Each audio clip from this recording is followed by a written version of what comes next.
Welcome to the water interest rates video tutorial. This video will walk you through the data collection and template filling process for water charges interest rates.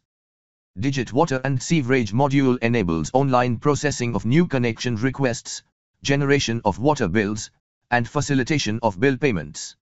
The module eliminates the need for manual processing and streamlines the key water management functions for operational efficiency.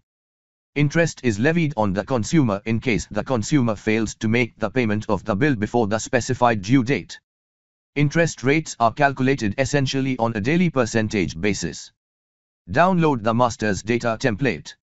The Water Interest Rates Masters List table contains 4 columns: serial number, interest based on, grace period, and interest percentage.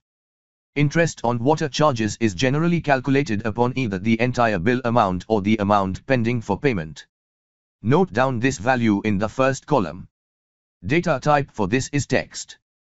Grace period is the number of days after which the system starts to calculate interest. Enter grace period value in the next column. Data type is integer. Enter the value for interest percentage in the next column. Data type is decimal.